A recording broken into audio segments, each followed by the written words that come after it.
പാലക്കാട് തൃത്താലയിൽ തളർന്നു കിടക്കുന്ന ഭാര്യയെ കൊലപ്പെടുത്തിയെന്ന് കുടുംബ ഗ്രൂപ്പിൽ ഭർത്താവിന്റെ ഓഡിയോ സന്ദേശം. ഒതളൂർ കൊങ്ങളശ്ശേരി വളപ്പിൽ ഉഷാനന്ദിനിയാണ് മരിച്ചത്. ഭർത്താവ് മുരളീധരനെ പോലീസ് കസ്റ്റഡിയിലെടുത്തു.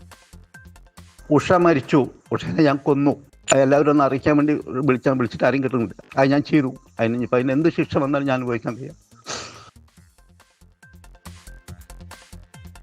ശ്രീജിത്ത് ശ്രീകുമാരൻ പാലക്കാട്ടൊന്ന് ചേരുന്നു വിവരങ്ങളുമായി. ശ്രീജിത്ത്, ഇതെന്താണ് ഇത്തരത്തിൽ ഒരു കൊലപാതകം നടത്തുക, അതിനുശേഷം ഈ കുടുംബാംഗങ്ങളെ വാട്സാപ്പ് ഗ്രൂപ്പിൽ അറിയിക്കുക, എന്താണ് സംഭവിച്ചത് ശ്രീജിത്ത്? മനസ്സിലാക്കുന്ന പ്രകാരമാണെങ്കിൽ മുരളീധരനും ഉഷാനന്ദിനിയും കുറച്ച് മാസങ്ങളായി ഏതാണ്ട് ഒറ്റയ്ക്ക് അവർ രണ്ടുപേർ മാത്രമാണ് താമസിക്കുന്നത്. ഈ ഉഷാനന്ദിനി മാസങ്ങളായി തളർന്നു കിടക്കുകയാണ് എന്നാണ് നമുക്ക് ലഭിക്കുന്ന വിവരം. ഇതിന്റെ അടിസ്ഥാനത്തിൽ ചില മാനസിക പ്രശ്നങ്ങൾ രണ്ടുപേർക്കും ഉണ്ടായിരുന്നു.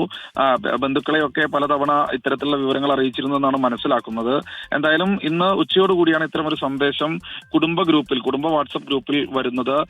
ഇത്തരത്തിൽ ഉഷയെ ഞാൻ കൊന്നു എന്ന് അദ്ദേഹം തന്നെ, മുരളീധരൻ തന്നെയാണ് ഇത്തരത്തിൽ പറയുന്നത്. 62കാരനാണ് മുരളീധരൻ, 57കാരിയാണ് ഉഷാകുമാരി.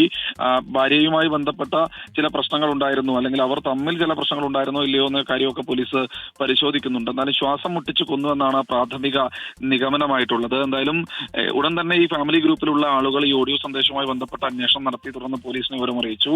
ഈ മുരളീധരൻ മറ്റെവിടേക്കെങ്കിലും പോകാൻ തയ്യാറാവുകയോ ഒന്നും തന്നെ ചെയ്തിട്ടുണ്ടായിരുന്നില്ല. എന്തായാലും പോലീസ് വന്ന് കസ്റ്റഡിയിലെടുത്തു. ഷൊർണൂർ DSP P മനോജ് കുമാറിന്റെ നേതൃത്വത്തിലുള്ള സംഘമാണ് ഇത്തരത്തിൽ ആ പ്രദേശത്തെത്തി അദ്ദേഹത്തെ കസ്റ്റഡിയിലെടുത്തത്.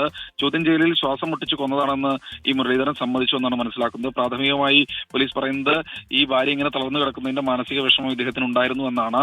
എന്തായാലും കൂടുതൽ ചോദ്യം ചെയ്യലുകൾക്ക് ശേഷമേ മറ്റെന്തെങ്കിലും കാരണങ്ങൾ ഉണ്ടോ എന്ന കാര്യത്തെക്കുറിച്ച് വ്യക്തമാക്കാനാവുക എന്നാണ് പറയുന്നത്. എന്തായാലും ചോദ്യം ചെയ്യലുകൾ തുടരുകയാണ്.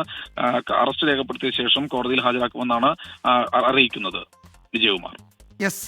ശ്രീജിത്ത് ശ്രീകുമാരനാണ് പാലക്കാട്ട് നിന്ന് വിവരങ്ങൾ നൽകിയത്. അതിൽ കൂടുതൽ വിവരങ്ങൾ വരാനിരിക്കുന്നതേ ഉള്ളൂ. എന്താണ് സംഭവിച്ചത്, എന്താണ് അതിന് കാരണം എന്നൊക്കെ അറിയാനിരിക്കുന്നതേ ഉള്ളൂ.